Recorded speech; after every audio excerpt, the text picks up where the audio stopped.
Hello everyone. Okay, so I want to explain how to access and complete the powers and exponents vocabulary worksheet. You're going to first look at where it says directions. It's highlighted in a baby blue.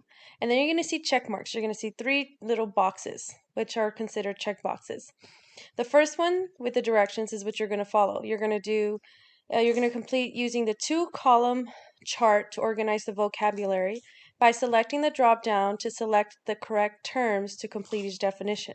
So for example, I already did the two-column chart, and all you're doing is click here to select an answer.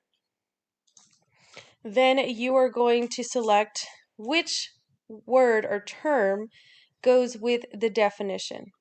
Hint, hint, you can actually find these in your math book or you can try to research them online. The easier, faster way is your math book, but whatever you like to use, you're more than welcome to use. Once you select whichever term, for example, if I think this is in a power, I'm going to select power, it's going to change, and then it's going to continue the sentence. So for example, in a power, the number used as a, and I want to say factor, in 10 to the third power, the base is 10. So if I'm happy with my answer, I leave it as is, and I continue doing that for all of these. You only have 3 vocabulary words that you're focusing on, okay? Then lastly, I want you to rewrite this in your spiral notebook. Please remember to put the date, so you're going to write base with the definition, including the terms you selected.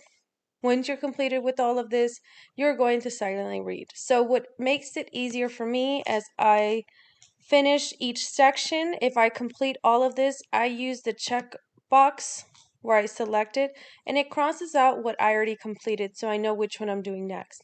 For example, I just selected the X or the box that I just finished with the two-column chart.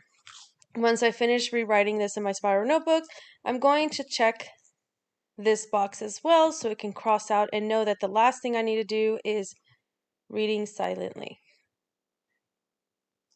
Before you know it, we'll be ready to move on to the next task. Let me know if you have any questions, but first, rewatch this video before and try the best you can. I know you can do this.